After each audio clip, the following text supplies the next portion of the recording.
While you guys are here, right, we'll give some shout outs. We have anyone in a DEF CON group, DCG, from local area code? Okay, well, this one is going to happen then. Please go and check out DCG room. These are all DEF CON groups.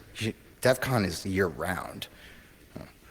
We have to plan year round also, but like we can do great things, right? DCG 305, go Miami. So yeah, like, go there after, get inspired. If you guys are new, the room over here is the LHC room. They were out partying a little bit last night, so there's nobody in there right now, but things happen in Vegas. Also, we do have a bar over there, so if anyone is needing a refreshment or whatnot, we have that. If anyone needs the bathrooms, they're gonna be right over there, just kind of as a heads up. And then also, as we're getting older, right, we've lost a few great hackers this year. There is a memorial room, right? So if you want a place that's quiet to reflect and whatnot, that's also there, and it's just a really fabulous spot for just healing, and it's also a good spot, just quiet and that. After our discussion and our talk, right, there'll be a question and answer period. We're going to go over there in one of the rooms, so that way it's a more intimate environment, and if you have any questions and answers for any of the folks up here, so we'll let you guys know which room is going to be that. And so yeah, in the next minute or so we'll get started. So thank you guys all for coming and waking up early. I know that might have been a challenge for some of you, and for those who haven't gotten to sleep, this is going to be a great talk, and then then you guys can get some shut-eye. So thank you very much, and we'll wait. Start on time. Let's get started. Hey guys, how's it going? All right, come on, let's wake up. Come on, cheer up, come on. You made it for the DEF CON.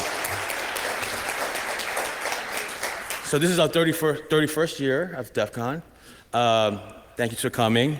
It all works out because of you guys showing up and spreading the word, and make sure that everyone's gets excited about learning about what DEF CON is, not just a pack of hackers and doing crazy stuff, but it's more about the community.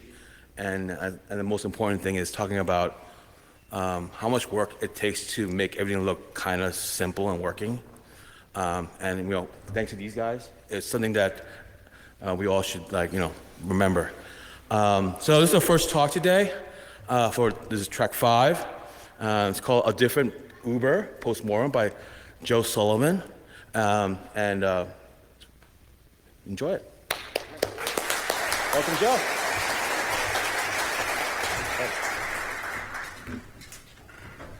Hey everyone, my name's Joe Sullivan. I'm currently the CEO of a nonprofit, but for most of my career, I've worked in cybersecurity, like a lot of you, and I'm going to walk you through an experience I've been going through probably since when I started thinking about it at the beginning of my career that's still going on.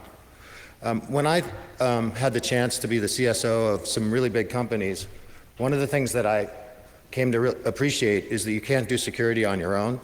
It has to be I think of it as really a three-legged stool. Like, there's the commitment that you make inside your organization, but you have to partner with the government also. And then the third thing that a lot of people don't understand is the importance of partnering with researchers. So I've had a lot of opportunities to talk with security leaders about my case. They often reach out to me when they're getting nervous because they have a bunch of lawyers showing up to their meetings, or they're getting together in kind of closed rooms. And so I've had a lot of chances to talk with security leaders about what my case might mean for them and how they could set up their organization, their company, and their relationships with government to be better so that what happened to me doesn't happen to them. But as I was thinking about it, there was one story and perspective that I don't think got enough attention, and so that's why I asked to do this talk. And that's the perspective of the security research community. And so I'm going to kind of look at this case, not from my perspective, but from maybe the perspective of an outside researcher. And thinking about it, not just in terms of this case, but what it means for the future. Because legal cases are always about precedent. One note as I'm getting started, I'm appealing my case. So the case is still going on, which limits what I can say in some contexts. Also, I was an employee of Uber during the whole time that the incident transpired, and so I had an employment contract, and NDA and all that, so I'm limited to what I can talk about from that perspective as well. So when I talk about the case, I'm only going to reference what's in the public record, and if you hear me talk about something, it's from the perspective of what I saw sitting in the courtroom, not from what I saw inside the company. So I've been working in computer security since 1997. I was actually a federal prosecutor here in Las Vegas, and I was asked to become a cybercrime-focused prosecutor while living here. And of course, that was in the first few years where DEF CON was starting to pick up, and that might have been one of my first DEF CON experiences, and I might not have been spotted as a Fed. But I got to know a lot about the security community by coming here and thinking about the different perspectives, and that's when I started thinking about the research perspective on working with us. And so I'm going to touch on a lot of that as I go through this. But each of these stops kind of taught me a lesson that led to some of the things that happened in this case. But the case for me really got started, it was in November of 2017. I got an email on my personal email from a reporter asking me to go on the record about me being fired from Uber. And I think I hadn't even been fired when the reporter reached out to me. It's kind of like, it was a really strange situation where I was learning as much from Bloomberg as I was learning from my company, or ex-company, depending on whatever moment that day it was. And I was up in the mountains. It was Thanksgiving week. I was on vacation with my family. I was actually in a grocery store. We were getting food for Thanksgiving, and I got kind of these messages. And I was like, this must be a big misunderstanding. I went out hiking that afternoon with my family, and I didn't know. Almost immediately, articles started coming out talking about how I'd been part of a cover-up and that I was fired for covering stuff up, and that I had paid money to people to delete data. And I didn't really know because after I was terminated, they also bricked my phone and my laptop remotely. So I was kind of up in the mountains with no tech. But like Twitter and everything else was blowing up that day, and the narrative was set, I think. Jump forward 3 years later. I was working as the CSO at Cloudflare at the time, and I think my family and I found out through the news that I had been charged. We actually found out because a friend of one of my daughters heard it on NPR and told her. And so it was the second time I got surprised. Third time is going to be on me, I guess. But it actually wasn't accurate. I wasn't arrested. They put out a press release saying I was arrested, but I was actually at home. And so they corrected that eventually. But I did get charged. And I was charged with 2 counts. The first count was basically obstructing an FTC investigation is the way they characterized it. And the second count was something called misprision of a felony. The first count really had to do with what our company said to the FTC and didn't say to the FTC about our security posture, and whether we were transparent with them. That's a talk for a different day. What I want to focus on is the second count, misprision of a felony. Misprision is this really old common law type thing, and I'm not a legal expert on this stuff, although I should be at this point. But misprision is basically if you helped someone else get away with a felony in something like that. And so the first part of it, of misprision, has to be that there is a different felony. And in this case, that different felony was the actions of the researchers. And so for me to be convicted, the jury had to believe that the researchers had committed a crime first. So jump forward, we actually went to trial last September. This is no cameras in the courtroom, so this is a picture one of my daughters drew. That's me in my mask on the left, the judge, a witness, and a jury on the right. But like, I want to narrow down the focus, so I do want to talk about number one, that misprison count. But one of the things I really appreciated when I got sentenced in May, just a couple of months ago, was the judge went out of his way to say at the sentencing hearing to the government, this was a very unusual case. There's never been a case like this before. He asked the prosecutor, could you think of a case like this that's ever been brought before? And the prosecutor said, not on all fours. The judge said, not on all threes. So they were going at it. And the judge said, this is not a white-collar case. There was no financial motivation. It's not like anything I've ever seen before. And then he also talked about the investigation that my team did. The thing that I was most happy about from the trial was the way my team got portrayed and how the judge perceived them. What the judge said was, the data actually never got exposed in the wild. So a lot of times I'll see these lists of biggest data breaches in history, and up in the middle of it will be this case. But those records were actually all recovered and never kind of like out on the dark web, if you will. So, because my team did a really good job on the investigation. And the judge recognized that. And the prosecutor even agreed. Well, the prosecutor, I think, said we got lucky. So, kind of stepping back again, I've been thinking a lot about what I said at the beginning about how security needs to be a partnership to get it right inside a company. And as I think about my case, these are some of the questions that I worry about. How do we tilt against the bias of perceiving every request by an outside person as extortion? And if you talk to the people at the bug bounty companies, this is an issue that comes up on a daily basis, especially with new programs, and especially with new researchers. And we also want to create an ecosystem where companies feel comfortable engaging with those researchers. And one of my biggest disappointments from the case is I think I set that backwards because of the way this case was perceived, because of the way the researchers/hackers were perceived, and all that. I've heard lots of stories, especially in the first year afterwards, of companies like hitting pause on their bounty programs, rolling them back, their lawyers getting very anxious about them. And then you layer on top of it kind of the blow up of ransomware, which is, another level in terms of intrusion and extortion. And then another question is, how do we make sure that researchers can trust a company? Like, how many people know what a responsible disclosure policy is? Hopefully, a lot of you. We'll talk about that. But companies put up these responsible disclosure policies that says, we won't refer you to law enforcement if you give us all the information and cooperate and make sure that nobody gets hurt. That's paraphrasing. I have some examples we'll go through. And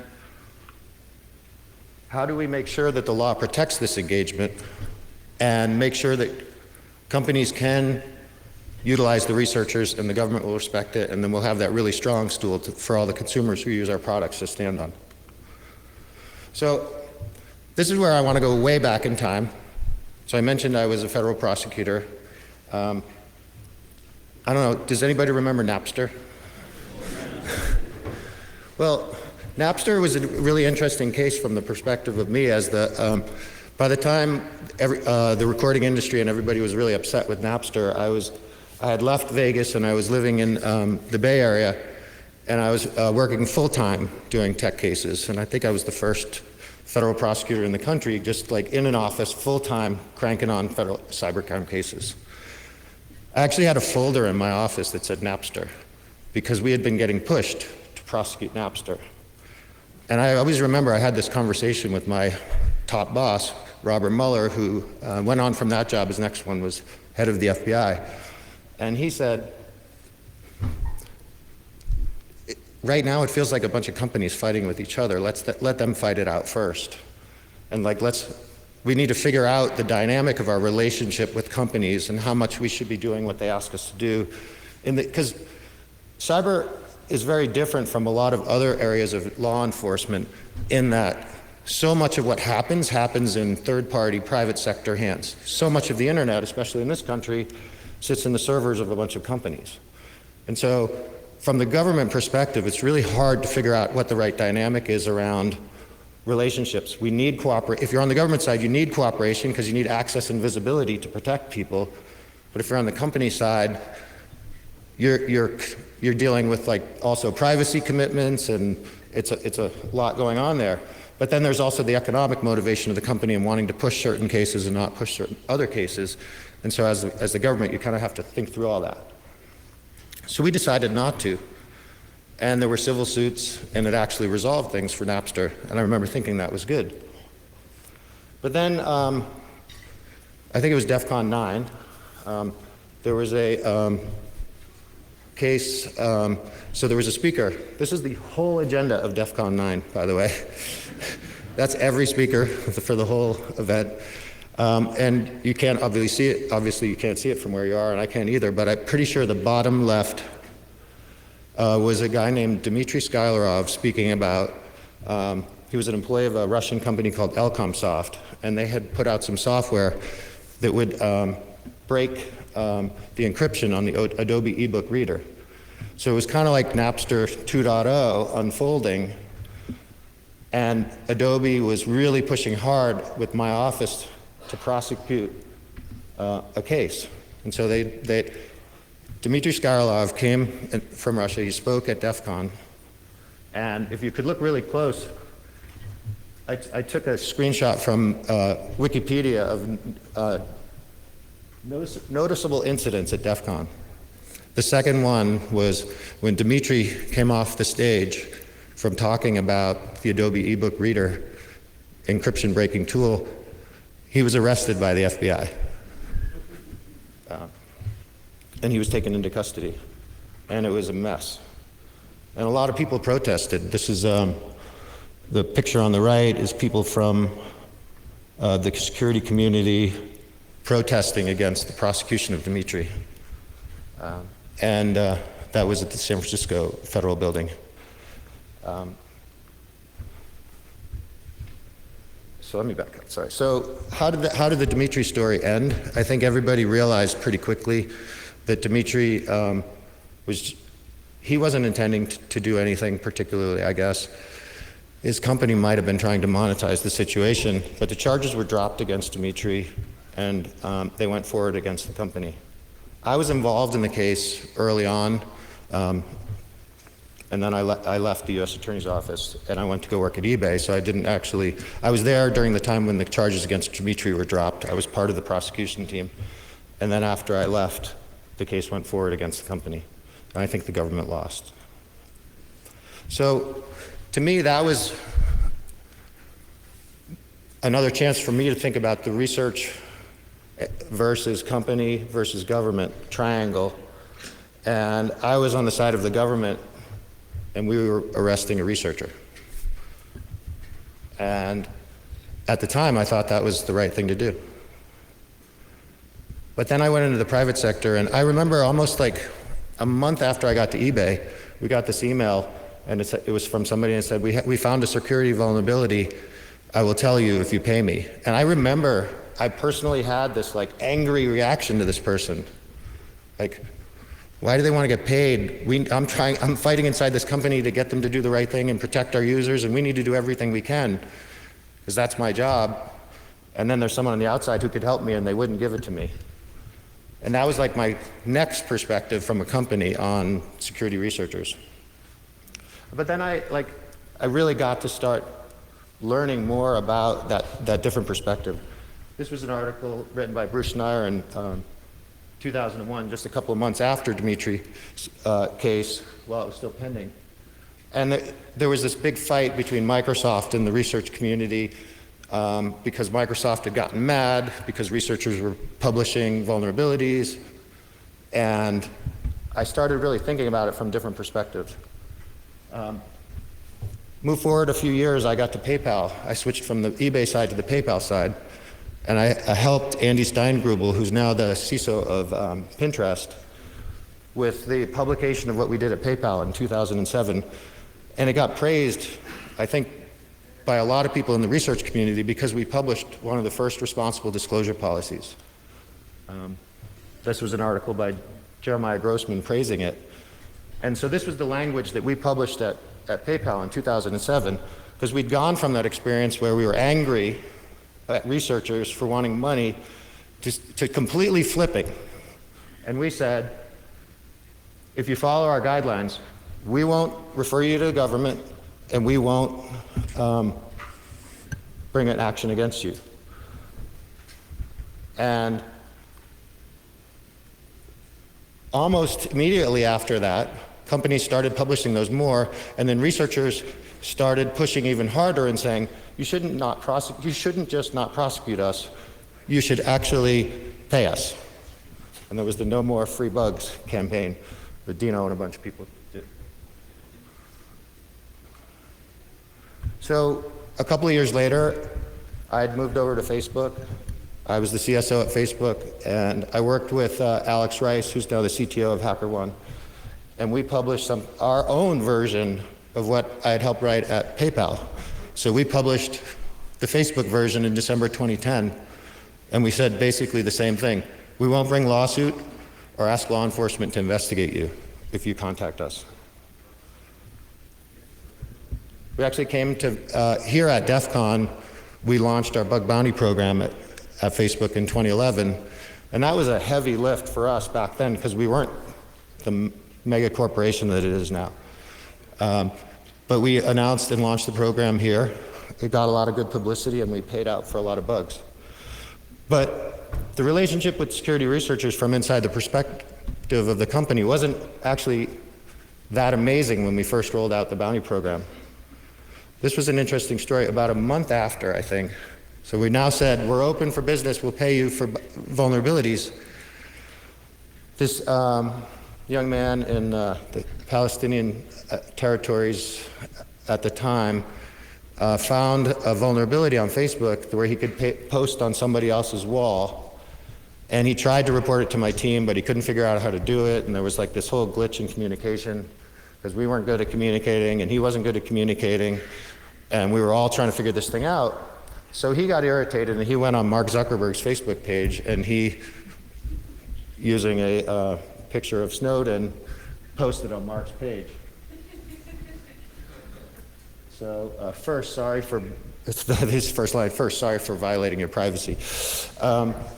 And so I had this dilemma of, we had language in our responsible disclosure and bug bounty program saying we won't go after researchers and we will pay you. And so we actually talked about this inside the company and we're like, is this an unauthorized access? Is it illegal what he did? We decided we're not going to refer this to anybody. I mean, it was CNN sent a reporter to interview him in person. And so the case got a lot of attention and I got a lot of blowback because I said, well, we can't pay you for your research. The security community actually came together and created a fund, and a bunch of people from the research community contributed the fund, and so he ended up getting a lot more money than he would have if we had just paid him the bounty. But you know, there are a lot of like these, and I could give you probably 1,000 examples like this. This is just one that I can talk about because it was so public. Another one that was kind of public was, there was this researcher, Reginaldo from Brazil, and he found an RCE in Facebook. And not too long before that, one of the leaders on my team had been quoted as saying, our bug bounty program is so awesome, it's doing great. And someone asked, what's the max bounty you'll pay? And he said, we would pay $1 million for the right bounty if you found something that was that significant and harmful. And this researcher, he thought about it and he's like, I've got RCE on Facebook, which is basically, for those who don't know, it's just like straight access. So he had found something big, but he reported it to us and we worked with him. We did pay him, I think, our largest bounty at the time, which I think it was $33,500. But we also hired him and he moved from Brazil to work on my team and kind of be on the other side of the bug bounty program. And that went really great. I think he stayed at Facebook for 6 years. I left Facebook in March of 2015, after 7 years there building out the team, and I went to Uber. And within, I think, a month of me getting to Uber, we published a responsible disclosure policy saying the same things. And I worked with a couple of members of our team to put that out. And we said we won't take legal or administrative action against people who report vulnerabilities and so on, just kind of like similar to what we'd said before. And one of the cool things that I appreciated at that time was further down on that page, there's a name, Rob Fletcher. We were acknowledging Rob, and Rob was actually one of the people who was helping push out this policy with me. He had been an outside researcher who'd contacted Uber before I got there, reporting a vulnerability, and the team had hired him even before I got there. And Rob ended up ultimately running the product security team at Uber and is a very successful security engineer. Right after that, I mentioned publicly, I think this one was on Quora, that we had a private HackerOne bug bounty program. So we launched, so this is literally within a very short period of time after I got to Uber.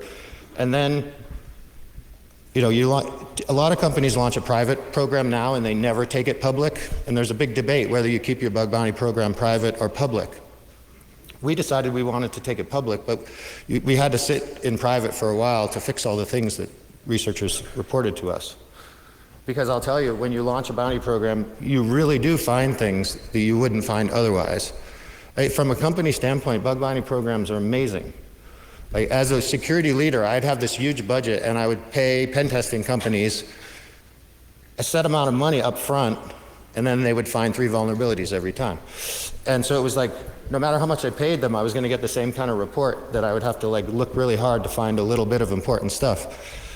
With researchers, you don't have to pay them a dime until they find something important.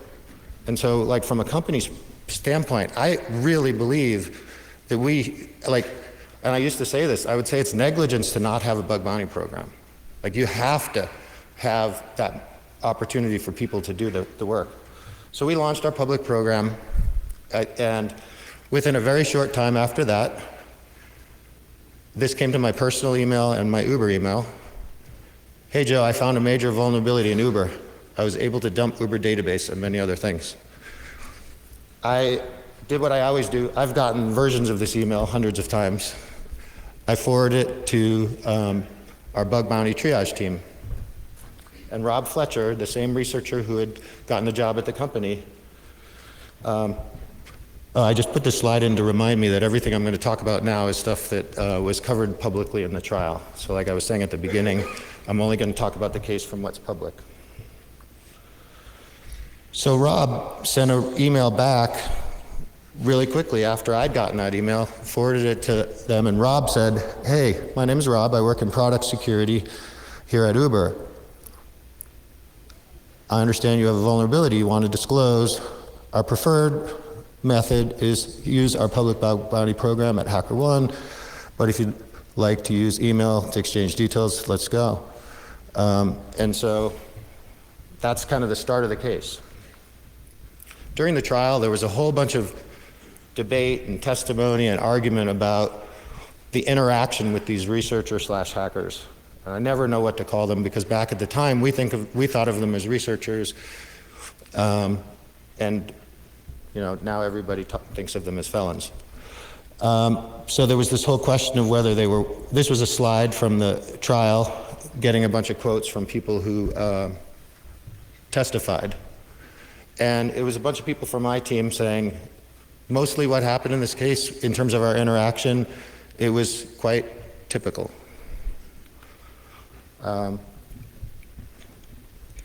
We had a lot of debate internally, often about, you know, back then, so, you know, you have to remember 2016 is a long time ago now in internet time, and especially in bug bounty program time. We had very generic rules back then. Companies now have very long rules of what you can and can't poke at. And so, like Colin Green said during his testimony, there's no Supreme Court of bug bounty rules. We just look at each case and try and figure it out back then. And Rob said our guidelines were flexible. And another member of the team, Matt, said in his testimony, look, if in these situations we actually went and referred someone to law enforcement, can you imagine how the research community would react, and then our program would tank? So Actually, the new CEO of Uber, when he testified, he said it was the right thing to do to pay them. During the investigation, I don't want to spend too much time on the investigation because I don't have that much time, and this is focused more on the researcher side. We documented everything on the team. We had a large number of people involved. This is, I think, 25 members of my team worked on the investigation. We pulled in the communications team. They communicated all the way up to their exec level. We pulled in legal. They communicated with their manager who ran the privacy team for legal. So they were all kind of in the loop working through what we did on the case. We had a data breach response policy. We had a data breach response plan. We have a breach incident response playbook. We had all the documentation you would hope to have. We had specifically the names of who in legal we were supposed to escalate things to. We did those things. Legal was responsible for deciding what gets disclosed according to policy to whom. And legal, the lawyer testified, said, they gave the advice to my team, it's not a reportable data breach situation if three things. One, you're confident the hackers no longer have the data. Two, confident the data was not disseminated further. And three, you can get the hackers to sign an NDA. So that was the advice from legal at the time. And then I want to jump back to my sentencing hearing, because this was, again, the only time the judge really gave his opinions on the case was at the sentencing. And so a big focus during the case if you go back to those articles I showed you that came out in 2017, they all said, we gave them an NDA to shut them up. And the judge said, the NDA argument the government makes doesn't fly. This wasn't a cover-up. It was part of the ability to solve the problem, in my view, in the way that the evidence came in. I was so happy, like I said earlier, when the judge said that, because it validated how hard my team worked and what they did on the investigation. Because on my teams, we always had a culture of attribution in our investigations. We always wanted to know who we were dealing with on the other side. I would love to someday give a talk just on the concept of attribution, because security leaders very much disagree on philosophically whether people inside the company should care to know who they're dealing with on the other side. We always wanted to know, because we would refer a lot of cases to law enforcement, but we also sometimes didn't. There was a great example on the wall we had at Facebook that was mentioned in an article where like an 11-year-old kid had done something really stupid, and we were like, what are we going to do with this case? So we wrote a letter to his mother, and it was and asked her to have him apologize, and he did. And we were like, that's a good resolution for that case. But we also, and it's a weird situation. It goes back to the people in the private sector having a lot of discretion about what to do, and actually being the only ones who have visibility into what's really happening in a lot of these situations. That culture of attribution, and could be a whole other talk too around attribution. Like if I left Facebook in the spring of 2015, and of course in 2016, there was a lot of stuff happening at Facebook around the 2016 presidential election and suggestions of this concept of misinformation.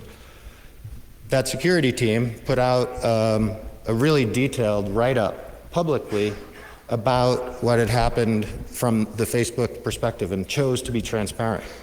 I think there were a lot of other platforms that had just as much misinformation on them, but they didn't put out the reports. And so I think Facebook actually got a lot more heat. So jumping back forward to our case, my team did an amazing job on figuring out who these guys were on the other side. It turns out it was two young men, one 19 and 20, 120. The main person responsible from my team's determination was a kid named Brandon who lived in Florida. And he I don't want to talk about his personal life because I don't know him, but my team got to know him really well and really came to like him as a person. But they also really appreciated his skill in terms of obfuscation, because it took a lot of effort to track him down. And this would be an amazing talk also. But the thing that the team did that was really great was, when you have a situation where you're trying to get attribution, what we typically do is trigger a lot of back and forth, and then sooner or later they make a mistake and expose something. And it could be financial, it can be IP, it could be lots of different things. And so in this case back in 2016, the way we actually, we did a lot of back and forth with these guys, because I had said to my team, it's not enough to get an NDA signed by someone, we don't know their real name. And so my team did the attribution work, and the way that they exposed themselves was when we sent the NDA through DocuSign. They kind of, it's not so easy to use your VPNs and Tor and stuff in those situations. And so an IP leaked to us. We were able to link it to some other stuff that we found on blockchain, and pretty soon we knew where they were. And then, so we knew it was Brandon, who was the main kid behind this. So this was an email from a member of my team. Hey, Brandon. That was, and there were like 3 or 4 things in the, well, first off, the email was sent to Brandon's actual real email address, which is not what he had been communicating with us. And it said, I wish I could see it, because it's really good. So anyway, in this email, Matt said a few different things, one of which was like, I really want to meet you and talk to you about attribution and how you, and obfuscation and how you work this all out. And we invited him out to come do a talk to our whole team at Uber in that email. We also said in the email, one of our team is in town to interview you and check to make sure you've deleted the data. And because we had figured out where in Florida he lived, and we sent a member of our team who was a longtime CIA interrogator. We sent him, and he went and met with Brandon, and he put together a very long personality profile and analysis of Brandon and said, basically, this is a 19-year-old kid, 20, maybe he was 20 at the time. This is a 20-year-old kid who, he's afraid. He doesn't leave his house much. He really likes this hacking stuff and computer stuff. He's just gotten involved in it recently. He's trying to figure it all out. And so we had a couple of members of my team interacted with him. One had a lot of interaction with Brandon, and we even tried to get him a job at a security company. So I think about this case, like, I've given you some facts, thinking about it from the researcher perspective, not mine. There's the version on the left, Uber paid 20-year-old hacker who lives with his mom to cover up massive data breaches, kind of like one version. And then Nicole Perlroth, who was a reporter at the New York Times and an excellent cybersecurity reporter, she did a detailed review and published something with Mike Isaac, who had been the main reporter for the New York Times covering Uber. And they actually somehow got access to a bunch of the emails between Brandon and my team and kind of looked at it from a different perspective. But that didn't happen until a few months later. And of course, like, the stories that come out the first week are the ones that get read more than the ones that come up a few weeks later. So now I'm gonna jump forward to the trial again. And the government presented its case, my team presented its case. I didn't testify. The jury was instructed about a violation of 1030, which is 18 U.S.C. 1030 is kind of one of the core anti-intrusion laws in federal law in the United States. And one of the fundamental thing is, did you access a computer without authorization? And so it went to the jury, and the jury was debating for a few days whether I was guilty or innocent, and they sent out these 2 notes to the judge. And the jury's allowed to send notes out to the judge, and in this case, the jury asked, could Uber give authorization after the access? Because that's the advice that, if you remember, the advice that the lawyer testified he gave was we could authorize it after the fact. I think he used some Latin phrase, nunc pro tunc, during the trial. But the idea was, if somebody trespasses in your yard and then you say, okay, you're welcome here.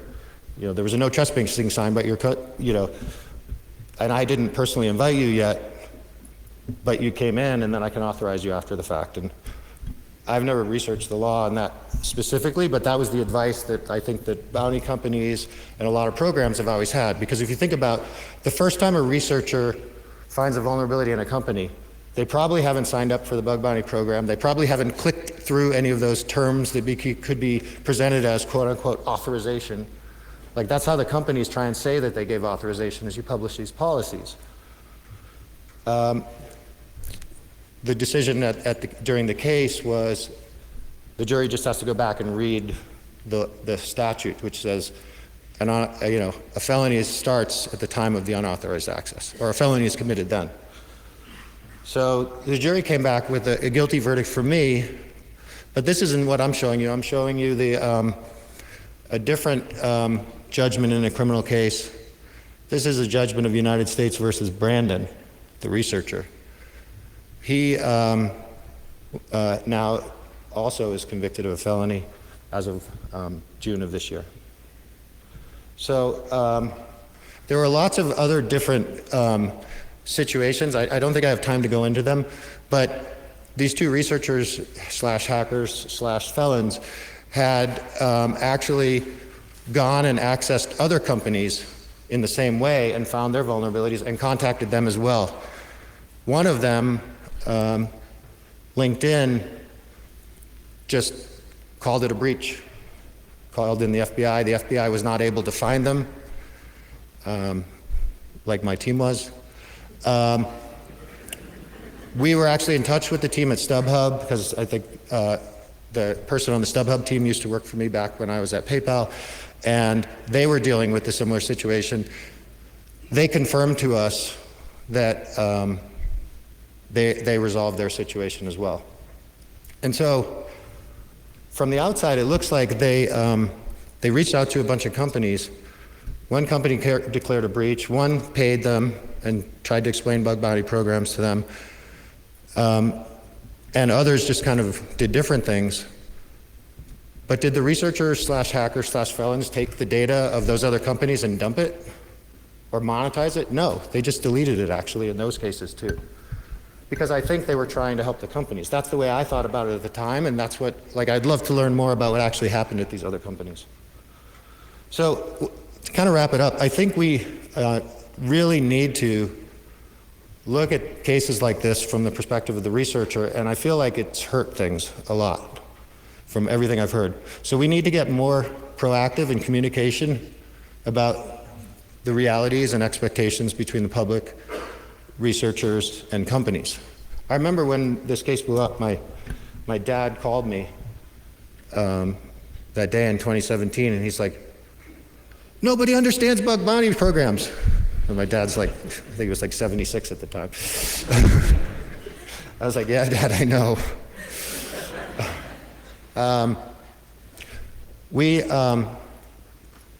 We need to get better at having consistent, shorter policies, so that, and we need to make sure, I still don't know what the right answer for guidance for people is on that unauthorized access question. So I was talking to somebody and they said I should put a slide into this presentation listing 20 different scenarios and ask whether it's a authorized or unauthorized access. If it's an employee inside the company who accidentally stumbles on an exposed database and then the employee goes into it, is that an unauthorized access that it's now a felony? If it's a pen tester and they go outside the boundaries of the contract and they find something, is that an unauthorized access that needs to be reported? If a bug bounty person does it, where do you draw these lines? It's not as clear as it should be.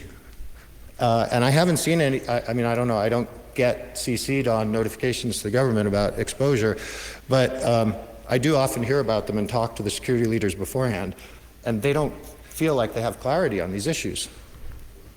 I hope that the Department of Justice continues to invest in dedicated lawyers who understand cybersecurity and that they get all over the country and that they're involved in all these cases. You know, there's that one really good thing that DOJ has as a policy that anytime a security researcher is to be prosecuted by one of the districts out in the country, they're supposed to run it by the computer crime section in Washington, D.C. And so I think that's a good thing, and I'd like to see more stuff like that. the thing that bothered my team the most was a lot of people telling them if they'd just done the right thing, like none of this would have happened. That's too simplistic a perspective on these complicated dynamics. I want companies to be able to launch these programs. I want researchers, I want someone to someday get that $1 million bounty. And so we need to create an environment where companies are comfortable launching these programs more than ever. And I want to make sure we educate young people on the right ways to do these things. I wish Roots still existed as part of DEF CON, because my daughters got to go to that growing up, and they learned a lot about this stuff. And we need to have programs like that. Like when we talk about cyber education for kids in schools and stuff like that, it should actually be teaching them about bug bounty programs and how they could go make money while they're in high school. Because then they'd really learn. Because they'd be motivated. So anyway, I think that's basically the stuff that I've been thinking about. We need to really harmonize our program policies. We need to engage people. We need to talk about this stuff. We need to kind of change so that my dad doesn't have to say again, people don't understand. So why am I doing this talk? Why am I taking risks standing up here and talking about this stuff? It's because I think this stuff is really important. And I think we should be looking at it from the researcher perspective as well as everybody else.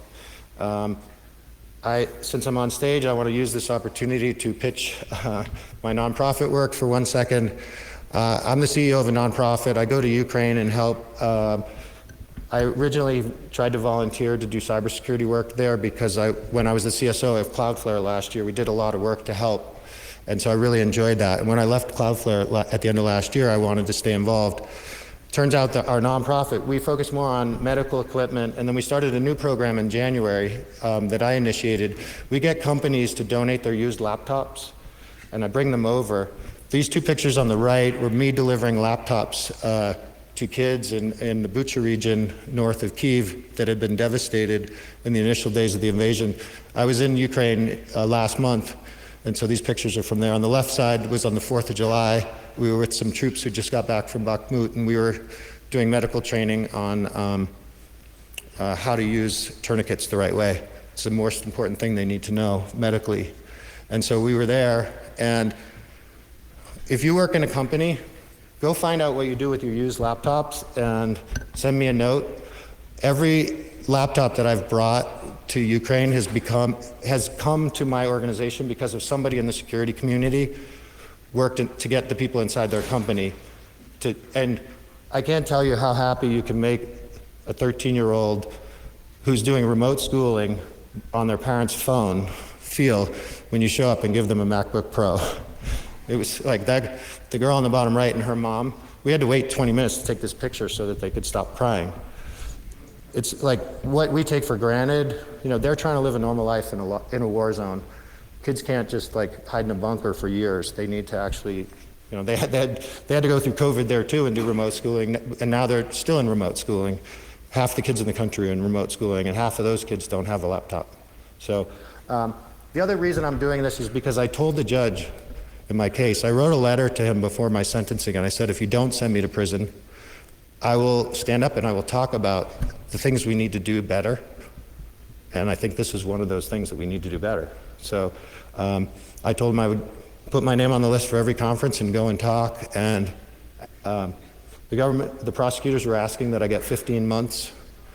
And the judge said, no, thankfully. So I'm here to give this talk.